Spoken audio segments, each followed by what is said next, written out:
How's everybody doing tonight?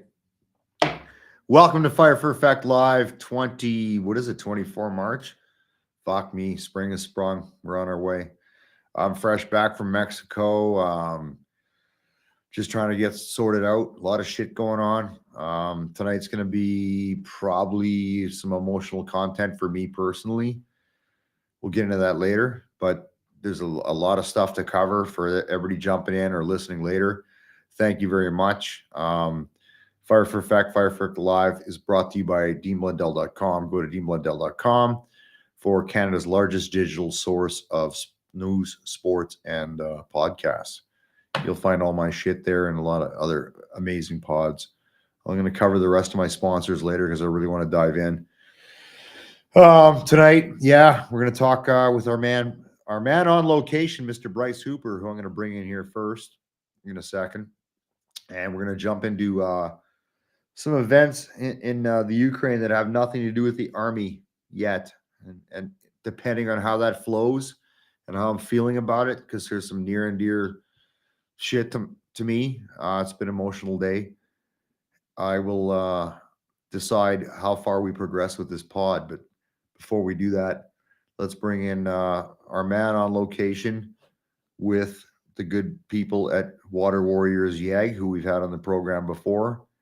And let's bring in Bryce and see what's going on. What's going on, bro? Hey, man. How are you? I'm hanging on. Yeah. It's been a pretty heavy day, to say the least. Heavy day up, yeah. Yeah. You guys got good weather? Tell everybody what's going on. We got Wade, we got Danielle watching, so we got two viewers. We are downtown Edmonton, actually. We're a stone's throw away from Rogers Place right now, where the Oilers are playing actually tonight. And we have experienced a lot of unhoused people being moved just so that the ice district can be clean when the Oilers are playing. We're actually going out on our weekly Thursday street level. We clothe and give food out, and we give water out to those who are struggling in the Edmonton community. And we've got several trucks full of water, full of supplies. That's one of our main volunteers, Johnny, there. We've got two other trucks on the other side. There was Johnny. And we've got clothes in that one. And then we've got a bunch of wagons. And those are our amazing volunteers that come out rain, shine, or snow 365 times a year at least. And we give out food and clothes, and we try and find homeless veterans, and we try and get as many unhoused people comfortable. How many volunteers you got tonight? There, look at that handsome young gentleman there. Gord Creelman, retired military guy. He comes out all the time and helps as well. We've got, I would say, close to 20 people out, and it's chilly. It's 7 degrees with a little bit of an Arctic wind, so it's not too bad, but it was beautiful today. But then how many I don't know the word, clients, people, what do you want to call it? People that you think you're going to get? We serve at least 300 sandwiches, and we go through double that in water, and we are we basically come off of donations. We don't work any other manner, so we're always looking for somebody else to help us out. Corporate, this time of year, people are really cleaning out the clothes in their closets and their lockers, and people are trading in for their new gear for the year. We're always taking socks, t-shirts, warm clothes of all kind. Men's sizes will always go out a lot easier. We always see women and younger people as well on the streets, but everybody can wear men's size clothes. That's the big one. Okay. And how long are you guys on the street tonight doing your thing? We're literally team meeting right now, and we will be stepping off, and we won't get back in and settle in until 9:30, 10 o'clock tonight. All right, so you're putting in a fucking shift. Yeah, some volunteers actually track up to 3,000 steps in one evening. So it's pretty impressive. My watch tells me the time. That's it. Yeah. But no, in all seriousness, I respect everything you guys are doing. Yeah, like right on. Did you want to come back and check in late on the back end, or are you going to be balls deep in what you're doing? Yeah, it'll Probably not the be best term. absolutely, it'll be stupid. Yeah, yeah. No, we'll definitely be in the midst of handing stuff out, and we'll have masks and glove on because we're handing out Okay. Health Canada rated food, and it's been prepared in the proper kitchens and so forth as well. So we have guidelines that we have to meet as well too. So, but yeah, we got a bunch of volunteers out behind us now. If you can see that. They're all talking about safety. They're talking about naloxone training, anybody who has first aid, all of that kind of stuff as well. Is there anybody you want to put on? Anybody you can grab and say some words, or no? No, they're all talking. We don't script this shit for everybody watching. Yeah, yeah. We're very organic. Yeah, so actually, if I can rotate properly here, this is the kind of stuff that people are witnessing. You hit the little icon on the bottom right of your monitor there, your screen. You're doing great. Yeah, yeah. Sorry, man, it's not working. Kids in grade 4 know how to do this. No. Yeah, absolutely. That didn't work either. No, that's not working. You just made it worse. That's okay, dude. Yeah, I'm gonna get out of here. That's okay. That's awesome, Bryce, man. I'm gonna have to get out there with you for a couple of days. I'm the fucking biggest hypocrite. I keep saying I'm gonna go do it, and I haven't done it. So I'm talking shit. Yeah. So for shit talkers like me that can't go do it, where can people donate money or contribute to what Water Warriors YEG does? Yeah, so you can find us waterwarriorsYEG.com, Facebook, Instagram, Twitter, all of the socials. We're there, Water Warriors YEG. You can find it in my link tree on my original Mr. Hooper Instagram. I've got links there as well.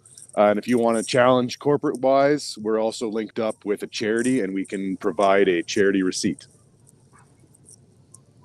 Awesome. All right, bro. Any last words before we cut you guys loose? No, not at all. You guys have a safe night. We'll talk soon. Yeah, Bryce, keep me up to date on timings, and you're going to have to get me out there with you. Absolutely, dude. Sure will. Absolutely. Appreciate it. All right. Thank you, See you brother. guys soon. We'll chat later. There you go. Ladies and gentlemen, Mr. Bryce Hooper, one of the Olive Drab hooligans. Normally, we don't do the pod Thursdays. The only reason we are today is because I didn't have my shit together yesterday, and I apologize for that. Fresh back from Mexico was a great trip. And I just wanted to get my content right and figure out what the hell I wanted to talk about tonight. So, bear with me. Bryce does this every Thursday. Like he said, every Thursday, those guys are out, and whether it's 40 below or 40 above, beating the streets of inner city Edmonton and helping out people who kind of need a bit of a hand right now. So I think that's the direction I want to go tonight, is tell positive stories. And I know me and Bryce want to get into heavy metal warfare. I really want, me and Morgan want to get into that. But there's something near and dear to my heart, and I'm gonna steal the stage, Morgan. You're gonna be more of a spectator on this one because there's not a problem, brother. Not a problem. A lot I want to cover because it's been a very emotional day for me, and I guess I'll just dive right into it. And I apologize if I'm not tracking the comments because there's a lot I want to say. I'll try to put the comments up as best I can. So just let me steal the stage here for a bit, bro. I'm wearing a shirt today. If normally I'm rocking the ball hat and the Fire for Effect, my swag, trying to promote my brand and everything. But I'm wearing this is an old shirt. It says Red Deer Search and Rescue on it. And you're like, what the fuck does that mean? So Red Deer Search and Rescue clearly is an organization based out of Red Deer, Alberta, Canada. They were founded in 1996 by a guy named Marcel Schur and a few other heroic fucking people. And I was fortunate to be part of that organization for a short period of time. I did not commit the same amount of time as the guys that are still there do today, due to my military commitments and stuff. But I was there during some critical, front end stuff, the Pine Lake tornado disaster. And I want to say 98. I could be wrong. I might be off for that, and saw the amazing things that organization did. Got my first challenge coin. I don't know if you know what it actually. Let's talk about that. I'll bring Morgan in for that one for sure. In the military and other organizations, you get things called challenge coins. And how challenge coins work is it's a coin similar to this. This is my Red Deer Search and Rescue coin. Technical rescue team on the back. I think my number is 172. 172. And how it works is if you go to a bar and you're around like-minded people who understand what these are, and you slam it down, everybody in the room has to slam theirs down, and that fucking one clown that forgot he's buying the beer. So always have, right? Always have one fucking challenge coin with you. And I got a bag of them that I've accumulated over the years. I got a lot of EOD ones and shit from Afghanistan, and obviously my artillery one. Right? Like that, the coin game is there's lots of different rules. Like if you throw down your coin, you challenge somebody, but he comes back and he drops his, and you're buying beer. And I know, like in the PPCLI, when you're given your hat badge, when you're badged into the regiment, you're given your regimental coin, and on the regimental coin has your regimental number. So my regimental number is 11417. So I was the 11,417th member of the regiment. Anyway, so you're given that. You're expected to have this thing with you at all times because you never know when someone's going to pull it out. They come out in hordes and droves on, like Remembrance Day and regimental birthdays and things like that. And then I guess the other part of it is when you go places, like I've been to a lot of international sniper competitions, and we'd always have like our unit coins, and we'd bring those. And if anybody was particularly helpful or, really helped us out somewhere, we would give them one of our unit coins out of, respect to them and how they've hosted us on. Absolutely. You get them for for all your. I've got coins for every task force I did, Task Force 108, NTMA, and Roto Zero 2012. Like you get coins for all kinds of manners of things. I've got them from international delegates, and so it's you have a bit of a collection. I've probably got 50 or 60 of them, and Sergeant Major has them. So I was scrambling today because what I'm going to get into suddenly resonates where before it was whatever. Well, not whatever. I didn't downplay it. I'm sorry if I'm not making much sense because it's a fucking emotional day. And sometimes, you get these coins like Morgan just alluded to is you start accumulating. They end up in a Ziploc bag in a drawer in your fucking bedroom or whatever because you got so many of them. And I was scrambling to find specifically this coin and another one that I'm going to pull up in a second. But I'm going to give you some background. So Red Deer Search and Rescue was founded. I'm going to steal the screen, bro. You can masturbate on your shitter or whatever you need to do. Monitor the comms.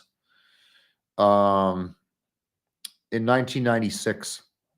So again, Marcel Schur, who was one of three Schur brothers who were all influential in my upbringing in the military. When I was knee high to a duck, literally wet behind the ears, fucking new guy, FNG.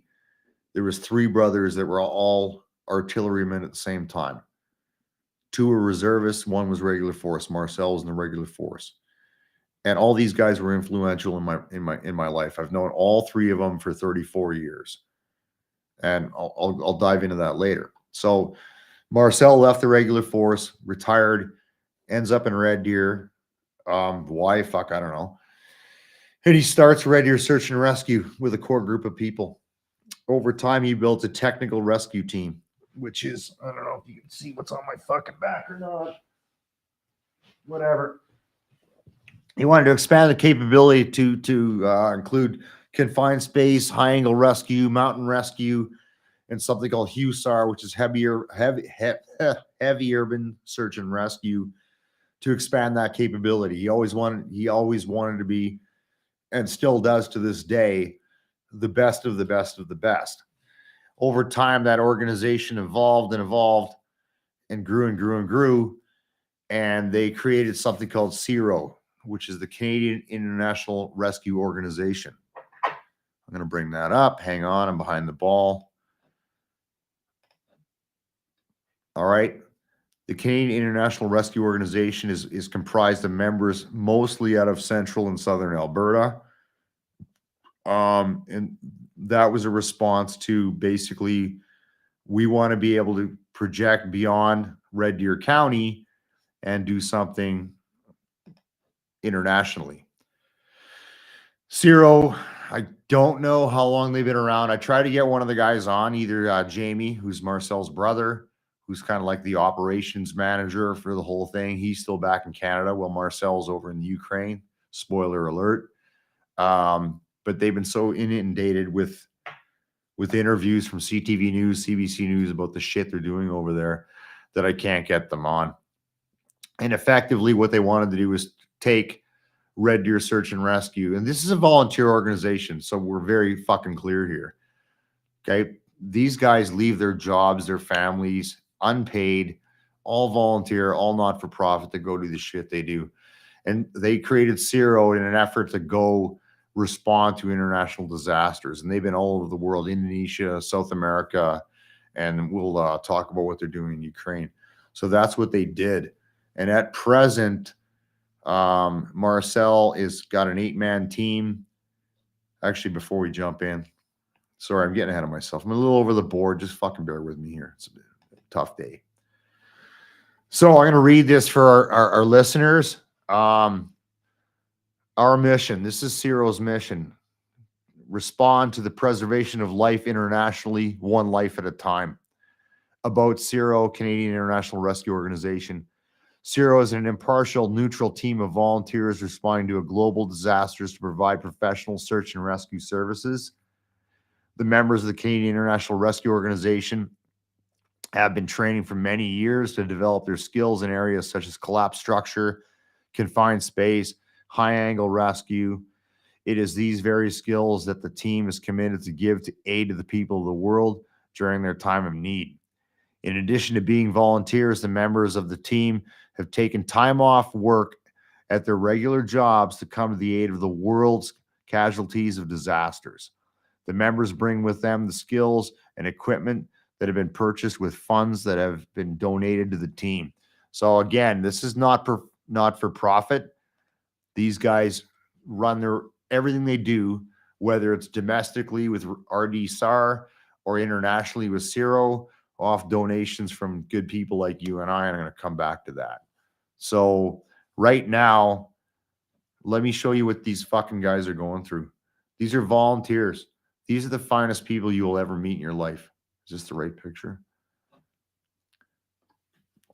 This is, I believe, and I'm not going to give you a bunch of CBC newscast shit. If you Google CIRO Rescue Ukraine, you're going to see all the interviews they've been doing to show you what's going on over there. This is the team members. There's 8 guys over there right now. Marcel's leading them, and they're doing collapse structure rescue. The Russians are indiscriminately bombing civilian targets. And I think this is from a mall a few days ago, a fucking shopping mall. The Russians bombed a shopping mall, and here the guys are doing their bit to help save lives and do, unfortunately, find and extract bodies. So that's what they're doing over there. Unpaid, funded by fucking donation, left their jobs, left their families and homes in a war zone to go do what they do. So I've always had respect for these guys. I know some of them are new. Some of them I knew from back in the day. Some of them are ex-military, some of them are not. But to fucking pack up your shit and leave your job unpaid to go into a war zone. I can't tell you how much respect I have for these guys. Now, to add to that, why this is personal to me. So again, Marcel Schur, Jamie Schur, Kevin Schur, these 3 brothers who were mentors to me. Marcel and Jamie are actively involved in CIRO. Kevin's superintendent in the RCMP. So Marcel and his team deployed on the 3rd of March. Took them 5 days using a guy who knew how to navigate shit through Poland to get into through the Russian bullshit to get into the Ukraine. So they deploy on the 3rd of March. He's actually in Kiev, linked up with the Kiev Fire Department on the 8th of March, and they begin operations immediately. Their father, Joe Schur, who I've also known for 34 years, who was my Army dad, passes away on 15 March, the day I land in Mexico. So Marcel's over there in a fucking war zone, running an 8-man SAR team, doing heavy urban search and rescue. And his dad, who I think Joe is 84, lived a good life, passed away quietly, but it doesn't change anything. Passes away. And I texted him, I said, fuck, dude, are you coming home? And he goes, nope, mission first. Because that's what his dad would have wanted. And I talked to both brothers. Haven't talked to Lori yet, the sister. She's a bit of a fucking nutter, but I love her. That's what it is. So Joe's celebration of life, and again, a guy I've known 34 years, passed away a week and change after Marcel is running a search and rescue team in the Ukraine. And Marcel's a soldier. Like, my first instinct is he's going to pick a fucking gun up and go do Army shit. But he's been leading this team and building this team since 1996 to get it to where it is, and that's what they've done. So I cannot tell you how much. Again, I'm running my own boards and I'm a little fucked up. If you ever want to know what heroes look like, this is what they look like. So all these fucking cunts that are driving their trucks to Ottawa to bitch about the their freedoms and their freedoms are being trampled on, fuck you. Go back and die in the hole you came from. These fucking dudes right here, that dude, I think he's probably like the Ukrainian, the Kiev fire chief, and the rest of those 8 guys are all volunteers who left their families, left their homes, left their jobs, unpaid, part of a nonprofit, to go over there and do whatever the fuck they could to help the people of Ukraine. So anybody with first world fucking problems can go fuck right off. I don't know. Hang on, there's some captions. You want to get at CIRO and follow them? Please follow them on Twitter. There it is. Also, they're on Facebook. They're on Instagram. You can follow them there. If you want to donate to help them out, go to CanadaHelps.org, CIRO. There's a full URL. I know it's too much to read right now, but you can find it there. If you Google CIRO Rescue, that's one of the links that's come up. And right now, I'm going to challenge everybody. I'm going to kick in $1,000 out of my own pocket tomorrow. And all I'm asking everybody else that's watching this, either tonight, live, or tomorrow, is throw in some money. Help them out. Because these fucking guys are not funded by the government. I mean, they have to apply for grants and go through all the bullshit that it takes to get a grant.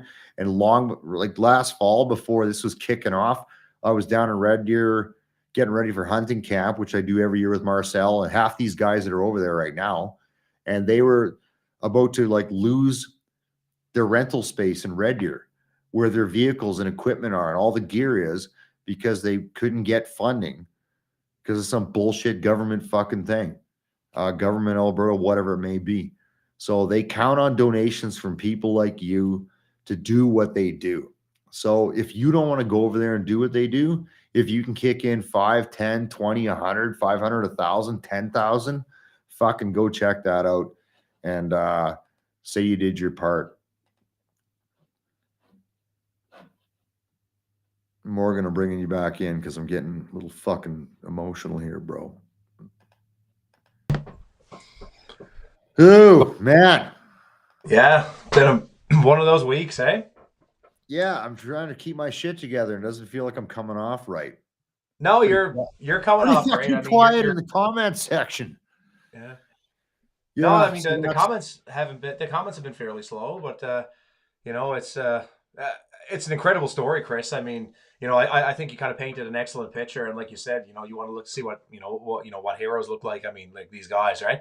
And they're going over there for like the best possible reasons. To do search and rescue. There's not misguided. They're going over there, with a clear mission, a clear task. They know why they're going, right? It's not just some guy in his mother's basement. No, and they got the right guy leading him. Like fucking Marcel is like, he's one of those guys. Morgan, the guy, that tier 1 fucking kick-ass soldier. Like when you were fucking knee-high to a duck in the army, there was always a guy you looked up to and aspired to be, who was technically competent, technically proficient, and just the best there was at what he did. And Marcel was that guy. But funny thing, there was 3 brothers, Joe's kids, that were all 3 of those guys were like that, And those guys, man, fucking made me who I am today. I can tell you that, hands down. Them and a couple other guys that influence your life. And I know when Marcel left the military, it was hard for him because he's a fucking soldier. It's what he does. So he knew he couldn't do that shit anymore. He didn't want to go be a fucking mercenary and, put a bayonet in his mouth and put a Blackwater fucking patch on. So he said, you know what, let's go do something else. And the motto of search and rescue, if you don't know, because I was in search and rescue for a while, not the level of commitment these fuckers are doing, is this we do that others may live. What the fuck? What are you going to say to that? Yeah. Not I've got it. Yeah. I mean, search and rescue is unreal. Like one of my old, in I think like the second podcast we did, I talked about my old sniper partner, Nick. I mean, he remustered out of the infantry, and now he's a professional search and rescue technician. Yeah. He's a SARTech in Comox. He did his first when you go to when you get posted to a search and rescue unit, they don't call it getting posted to a unit. They actually call it a tour. Just like you and I would say, like a deployment to Afghanistan or Bosnia, like we did a tour in Afghanistan. They call going to a unit, a search and rescue unit. Like, so he was in Greenwood, Nova Scotia. That's a tour because that's an operational unit. These guys are on call all the time. And, I'll talk to Nick and just the stories that these search and rescue guys go to, like here, like a good example is, think if you're a jumper in the Army, like Chris, think of how safe jumping actually is. Like think of all the ground checks you go through. I'm fucking scared of climbing over a ladder, but I'm good to go jumping on the plane. Because you've got your parachute instructors, your riggers, and there's checks on the ground, checks, everything like that. And Nick was telling me, he was like, when we jump, he's like, what's like the hard deck he goes to jump for a square canopy? And I'm like, that's like 4,000 feet AGL. And I'm like, yeah, it is. He's like, do you know how low he goes off jump from? I'm like, why? I'm like, how low? He's like 1,500 feet. And I'm like, holy shit, like that's unreal. Or there's times where like normally like the jump master has to see like the that's like release point. 12 seconds in the air. Yeah, like and it's like 1,000 feet for a square canopy to open up. And so there's like if they have a malfunction, they don't have enough time to go to a reserve. Or another thing, like I said, the jump master has to see the release point on the ground. If they can't see it, it's considered like you got a racetrack stop drop. And he goes, I've jumped out of an aircraft. He's like, with like no visual. He goes, I don't know what I'm jumping into. He goes, and I'm making the call. He goes, me and that's, you know what, like fucking Canadian Forces search and rescue technicians are the highest of the caliber guys. And I respect that. But I'm talking about fucking civvy volunteers. Yeah, I guess who they're mostly fit dudes. Yeah, like one of the guys he's got over there, and I'm not gonna fucking put up videos that you can Google. I want everybody watching this to Google CIRO, CTV News, and watch the fucking shit these guys are doing. Yeah. They're fucking civvies in a war zone. Yeah. That normally these guys are doing heavy urban search and rescue after a national disaster. They did one in Jakarta, I think one in South America. They've been around the block, but not in a fucking war zone. Yeah. Like this, not in a heavy metal war zone. Like that is, these fucking guys, man, have balls of steel, and they're rotating out. I can't tell you when because it's OPSEC legit. What the fuck was that? That was your phone. That was my phone. Yeah. Anyway, but I guess my point I was trying to get at though, Chris, then they're going to rotate back in.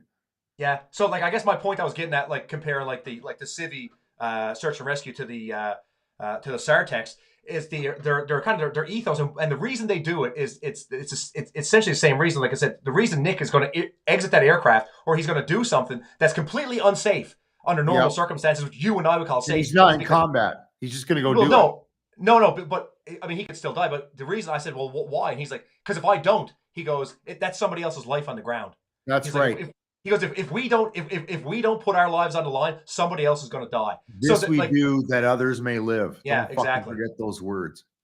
And that's why it's been a fucking.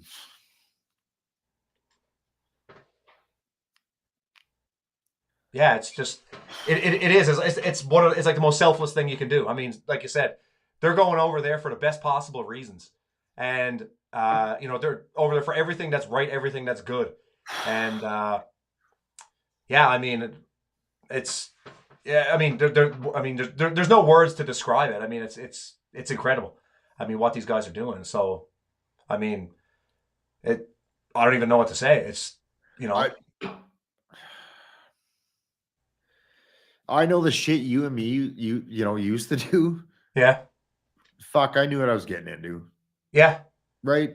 Like there was no illusions about what we did. We knew. No, we chased that. We wanted that. We wanted it. Yeah. And like these guys are going into a war zone unarmed. Like fucking none. Well, yeah. Like I can't imagine. Like you said, balls of steel. Like you're going into. I know half these guys. I was at a barbecue with them last year. I always make fun of them. Fuck you guys are all army wannabes. Yeah. That's what we said. We have a reunion every year down at Jamie, who's Marcel's brother's farm, and it's all the army guys and all the fucking SAR guys, and we just shit on them but I've been on both sides, right? And now these guys are in the fucking shit, and Marcel, who's one of my best friends, just give me a minute.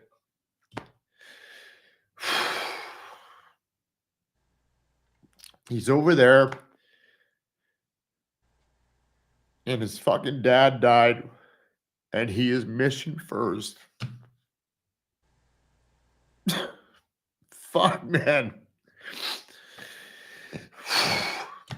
And that's how his old man raised him, like you said before. Yep. Like that's what he's doing exactly what his father would have wanted him to do. Yeah, his old man was EPS. Yep. Hardcore fucking. I'm getting my shit together. Just give me a fucking minute. No, man, it's like it is. It's like I said, it's an incredible. So he's doing exactly what his father wanted him to do, and he's doing exactly what needs to be done. It's unreal. Yep. Like like people like that. The world needs more people like that. Fucking right. And it's a shame. It's a shame that those guys have to go between. All these fucking cunts that are bitching about their fucking rights and freedoms, and I don't want to wear a mask, and I'm gonna go fucking fuck up traffic in Ottawa and bitch and fucking show flags. And fuck you. You have no idea. You have no fucking idea. Like not a fucking clue. So fuck. Anyway, Christ the fuck almighty. Apologize for the vulgar language for you listeners later. I'm having a fucking day here. Everybody has a day, Chris, brother. So there you go. Google it. CIRO rescue. I got a lot of good friends that are part of that organization, and they are over there doing the shit that needs to be done. And fuck, man, I'm out of words on that. Let's fuck me. Let's shift some gears here. We're doing great. We're doing great for time. Sorry, guys, I'm all fucked up. I'm a little bit of a mess. All good, Chris, brother. All good.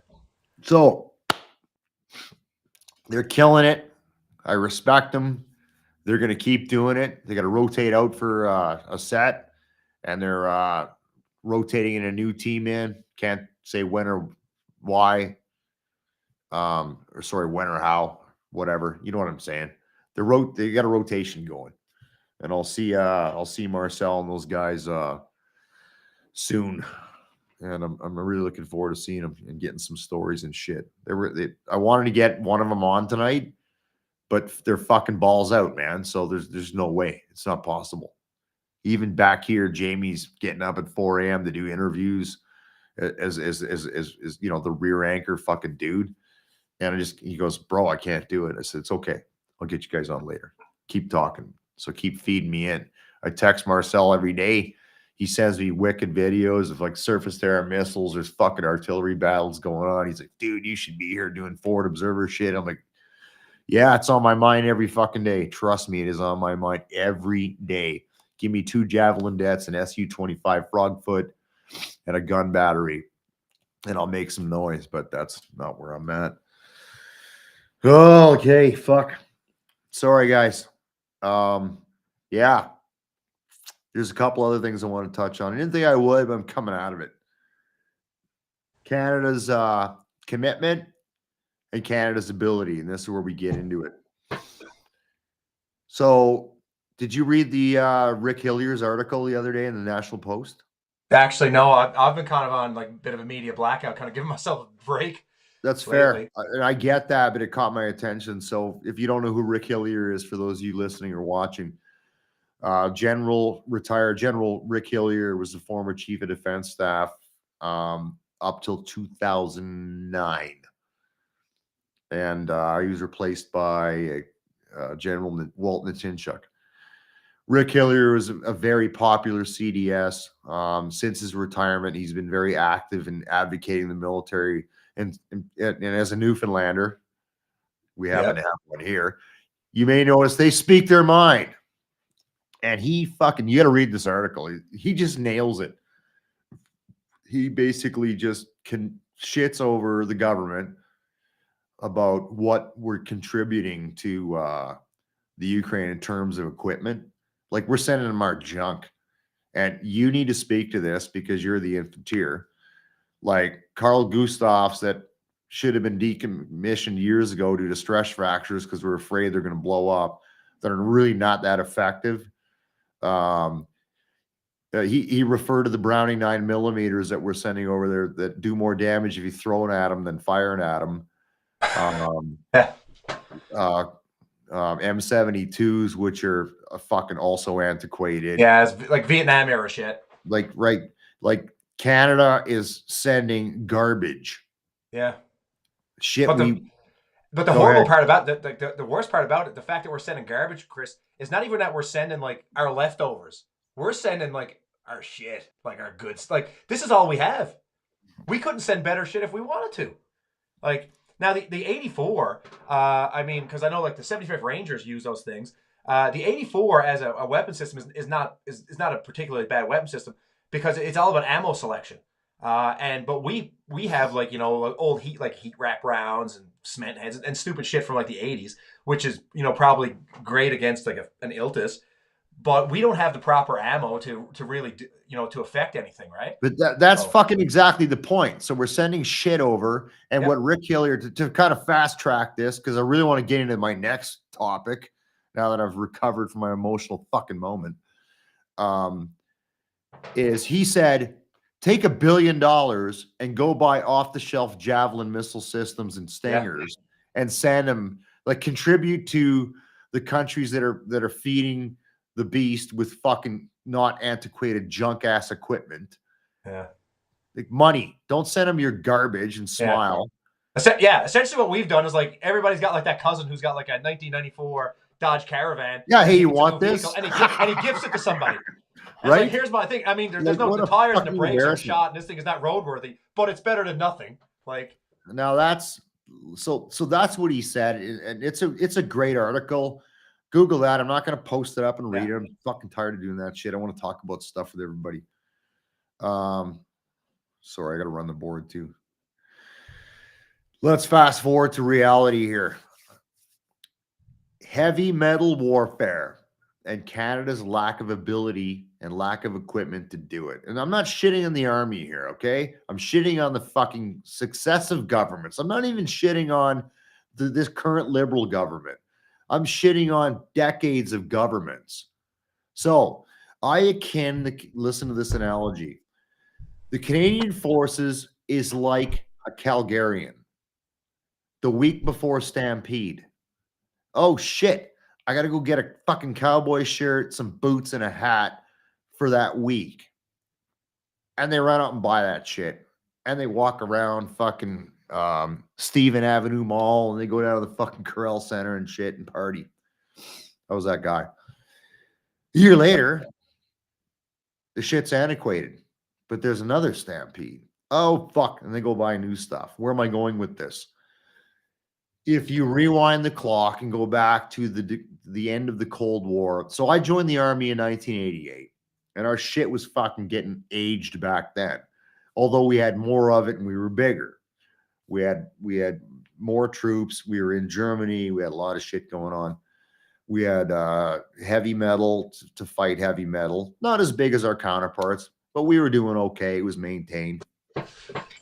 When the Iron Curtain fell, well, we thought that's the end of that. So in the efforts of decades of defense spending, they said they started cutting back. We went through what I refer to, and Morgan joined the Army in the middle of this, is a decade of darkness, in which fucking defense spending was raped. Outside of the fact that we were deployed to the Balkans with 2 battle groups, and our base in Germany was closed prior to that deployment, epic fucking fail.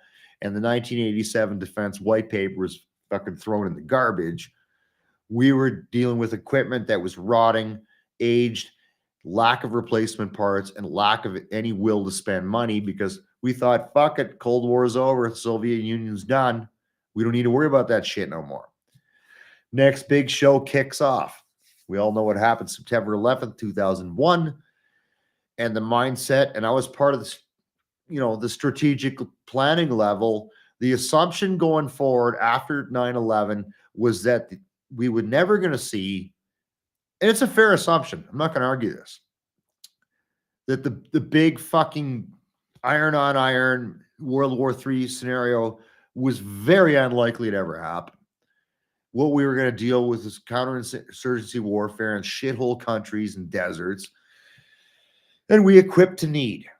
You can argue with me on this if I'm wrong. So we purchased light armored vehicles that could withstand IEDs. We up armored them as IEDs got bigger. We bought some new guns. We equipped, we trained to the task at hand. And then after fucking 14 years of war fighting in the desert and 18 billion Canadian taxpayers spent on, which effectively ended up being a completely wasted effort, there has been no appetite, specifically under the Trudeau government or its predecessor, on defense spending. Canada's spending on GDP is 1.35% versus the 2% minimum NATO standard in a degraded fucking military. Suddenly, oh shit, a crazy tyrant motherfucker. Sorry, I just spit on myself. I hope that didn't get caught up in video. I'll edit that on a later audio later.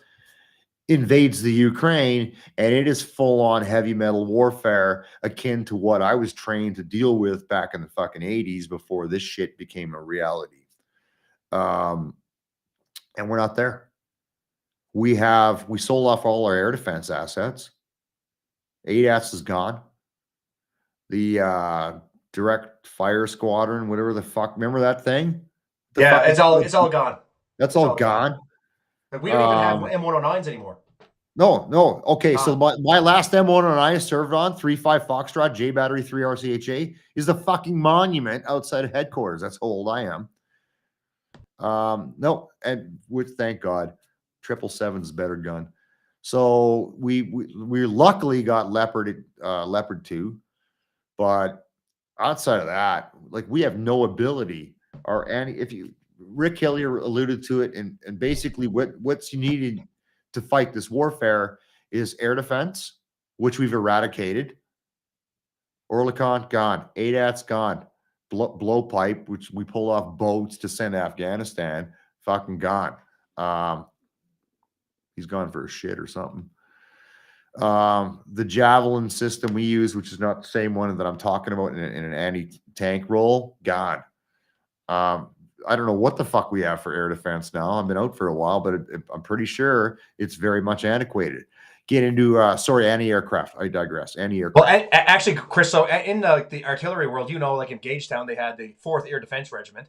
Like that doesn't even. I mean, the unit, the building is still there, but it's not 4 AD anymore. Now it's just 4 Field Regiment. That's right. They might as well be sitting there with slingshots, for fuck's sake. No, they got like our air defense capability is 0. There's no ADATs. We sold them to fucking Serious. I was up in fucking Cold Lake when they were demoing the capability of the ADATs, which wasn't a bad air defense system, to foreign countries. Sold it all off. Anti-armor. Well, we got Carl G's, which are fucking from what, the 60s, 50s. What happened to fucking Eric's? Eric's is gone, but we've actually in 2002. Just a bit of hit in 2002, like within the infantry corps, we used to have our combat support company. So combat support had like reconnaissance, snipers, anti-armor, trade pioneers, which are like engineers, but they're infantrymen.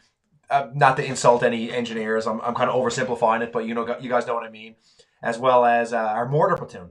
So we had our own indirect, and in 2002, like they limbed out everything except for recce and snipers. And I was just posted at the infantry school. No, I know we got it everything. So what happened? What do we have? So they're bringing it back right now to an extent. Like when I was at the infantry school in 2018, they actually brought back TOW missiles. So our TOW missile systems are back, but we have nothing. So we've got TOW missiles, which are for extreme, heavy metal warfare. But we've got no javelin, no spike. We got 40 TOW systems in the fucking country. Yeah, that's it. 40. That's it. And I guarantee they don't all. Let me ask you, what the fuck chassis do we mount them on? Nothing. We don't even. That right now is at the infantry corps level. They don't know. We have nothing to mount it on. It's all dismounted. Ryan, to answer your question, I have no fucking idea what 480's capability. I didn't even know 480 was even on the map anymore. They're still there. It's a field It's just like a field support regiment now. It's a bunch of guys standing around with radar. Yes. That's it. No offense to air defenders, even though as a field a lot of 4AD do a lot of there are a lot of drone pilots and shit like that. Drone shit, artillery specific trades. But I guess without getting into all the technical bullshit because we're boring our guests. Yeah, is the short version is Canada absolutely has no fucking ability to fight heavy metal warfare right now. No, we like to put it. The word to describe it, Chris, is we are irrelevant. Yeah. In the modern battle space, the Canadian military is absolutely irrelevant in the air, on the ground, and on the ocean. Irrelevant. Yeah, for warfare like this, absolutely. We cobble together a battle group, okay? And a battle group for all you kids at home watching this, the entire Canadian Forces, which has an unbelievable number of generals and fucking officers, and I'm not shitting on them because we plan to be bigger. The government won't let us be bigger, but the CF planned to staff up to those levels. Doesn't equip us. So all we could put in Afghanistan on any given rotation was approximately 3,500 guys. So a battle group consists of one squadron of tanks, not a tank regiment, let alone a fucking division of tanks, one squadron of engineers, not a fucking regiment of engineers, let alone a division, one battery of artillery, which is more like a troop, to be honest with you, not a regiment of guns or a div of guns, and so on and so forth. So you have this massive fucking inverted pyramid of leadership and conceptual guys, and your actual boots on the ground equipment that you can deploy is fucking microscopic and, to Morgan's words, irrelevant. So we cobbled our way through fucking counterinsurgency bullshit in Afghanistan with a 3,500 man rotation every 6-7 months for 14 years with a battle group's worth of guys doing the best we could with what we had. But at the end of the day, now you're talking about the fucking Soviet motorized rifle regiments, fucking massive amounts of armor. Good news, the fucking Russian army sucks. I was on Dean Blundell's podcast saying, no, we're only seeing the B team, the A team's coming. Apparently I was wrong. They're fucking junk, but they're still bigger and badder than we are. Canada couldn't fucking cobble together a wet napkin to fucking go do anything relevant over there. And the question is, what's the government gonna fucking do? Are you gonna get to 2% GDP to meet minimum NATO standards and do something for your military? Well, it's a popular subject. Or is our main man fucking the part-time drama teacher / snowboard instructor who's in Brussels, Belgium right now, gonna go, well, let's keep hugging them and sending them nice letters and hope the fuck it all works out or whatever his plan is? I don't know. Chris, that's all we can do. Fuck, I know, man. We can send a few scathing emails, and yeah, that's all we can do. I don't know. I don't know how it's gonna go. I know we're gonna pour. I know we'll pour more guys in Latvia. We'll probably pour more guys in Latvia and ramble on while I get to some questions here. Yeah. Danielle, are we the only NATO country with this issue? That's a great question. I don't know where we rank in terms of NATO standings, but I'm pretty sure we're fucking bottom third. Yeah, I don't like right now. Like, I mean, politically, we don't look very good to like the rest of the NATO nations. We look kind of foolish. We look like we're not pulling our weight. Like to put it into perspective, like in like 2006, 2007, when we were in Afghanistan, like we were pulling more than our fair share of weight. So much so that like Condoleezza Rice, who was Secretary of State at the time, used Canada as an example to say, listen, like they are doing so much. They are pulling their weight. They're running like, Regional Command South. We were running Kandahar province. And we are not the biggest military in the world. And she was like, this is the example to follow. Like they don't have much, but they're like running RC South like a boss. And and how far have we fallen? No, but that's the difference. The boots on the ground do the best. We always do the best we can with the least we have. That is the fucking absolute paradigm of the Canadian soldier. Yeah. But but Canada as a country, as a military, we committed to Afghanistan. Like it was no joke for us. It wasn't totally half-assed. I mean, it was like normal amount of government half-assed. Sure it was, but it was part of a fucking coalition. That's the big term. So they're going to create a coalition to war game the worst possible scenario where NATO enters the fucking battle space, which I'm not going to lie to you. I can't see that being that's inevitable to me. Like I honestly believe, and you heard it here first, World War III is fucking unavoidable. I believe that. I know. Moment of silence. If you think we're going to sit on the sidelines where that psychopath Putin, here's what I think. So just entertain my fucking conspiracy theory for a second. Easy there, Bryce. Fuck. Is he on? No. Right? No. Yeah, I'm going full Bryce. So all right, give her. I love it. Go for it. I was watching this Netflix doc last night. I know, bad way to start. Called How to Become a Tyrant. And everything, right? Everything in that is what Putin is. But here's the thing. Here's how it ends. Every tyrant dictator ends either killed by his own people or fucking taken out of battle by another country. Yeah. This fucking guy's dug himself a hole that he didn't know he was going to dig. Yeah. And so let me run my fucking mouth here. Okay, go. He either concedes but which he won't because he's a megalomaniac. So he's going to go balls out to the point where is he going to pull the nuclear option or the chemical option? Fuck, man. There's no way that doesn't happen. It's going to go that way because the guy will not back down. So if his people do not kill him in the next 90 fucking days and he doesn't gain the ground he wants and basically fucking scorch earth is the Ukraine while the Western world watches, how the fuck do you think that looks in the eyes of the world? At what point does NATO go, that's enough? And at what point do his people go, that's enough? Like, where's the balance? Yeah. I don't fucking know, man. But I think World War III is coming. I honestly fucking do. See, whereas I don't know. I don't know how I turn into the optimist here. I don't think so. I think there's going to be a lot of saber rattling, and it's going to be very similar. Like it's the two biggest kids on the block rattling sabers, and I think there's going to be a lot of stupid shit like we're seeing right now. But I don't think it's going to be World War III level shit. I think it's going to be like limited skirmishes like we're seeing in the Ukraine, shit like that. I don't see it going full World War III. Not saying that there's not going to be atrocities. Not saying it's not going to. Dude, I hope you're right, bro.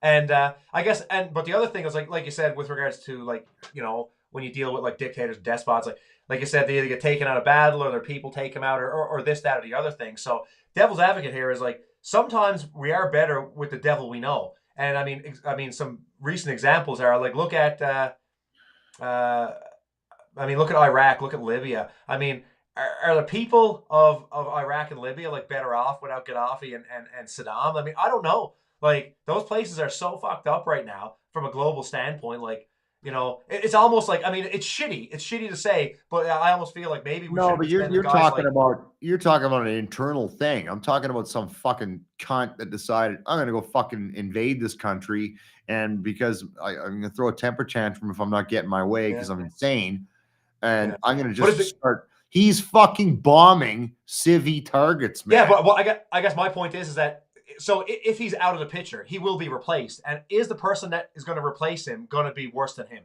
I That's my doubt question. it. I think the person that replaces him is gonna go, whoa, whoa.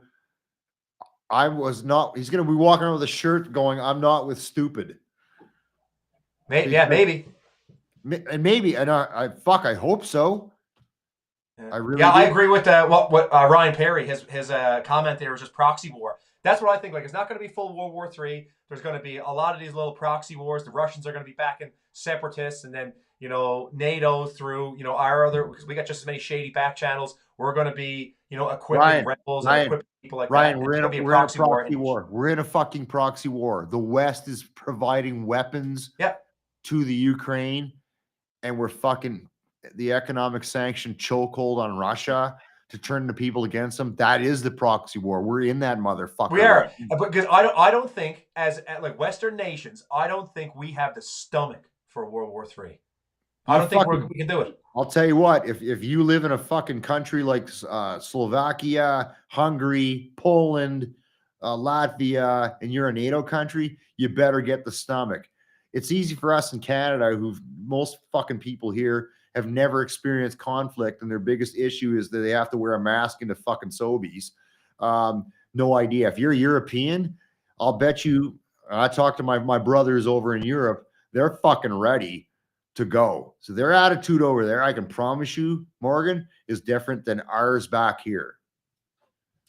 Talking to the boys. I guess, Christo, like there's the appetite for like the man on the ground. Like, yeah, if it was go time, like fucking Wolverine style, like me and you would be ready to fucking rock and roll if we had to. I guess what I'm saying is that, do the politicians have the stomach for it? And that's what I'm saying. I don't think the politicians have the stomach. No, I agree with that. And the other fear is that fucking that little doomsday clock that is still sitting at 10 minutes to midnight, but should probably be sitting at about 5. Yeah. Because if he fires nukes into Ukraine or chemical weapons first as his last ditch attempt that I will not give up, the problem is, first of all, it's fucking, it's shameful if the Western world lets that happen. Yeah. And number two, the fallout, if you understand how nuclear weapons work and the prevailing winds in Europe, look at Chernobyl, they flow from the fucking, the east to the west. So that's an indirect, if you will, consequential attack on Europe. And there's already comments like, if you fucking launch nukes, it's on, because it's going to fuck up Europe. Yeah. So that's the problem. If nuclear weapons didn't exist, I promise you right now, NATO would be fucking pounding Belarus first and coming in. Yeah. Because Belarus is dick waving right now. I'm like, who the fuck are you guys? I'd attack them, go, no, Russia. You said you and Ukraine. These cunts, they want to fuck around. We're going to attack them. It's no different than you attacking Ukraine. They're not Russia. They're their own thing. So fuck them. We're going to attack the shit out of them. That's what I'd be doing. You want to wave dicks around and saber rattle? Fuck you. Go attack Belarus right now. Who the fuck borders them? Hungary, Poland? I don't know. Go fuck up Belarus, man. Make some fucking racket. Anyway, I'm getting excited now. I'm trying to come out of my emotional shit. I'm like never mind. It's all good. All right. Fuck me.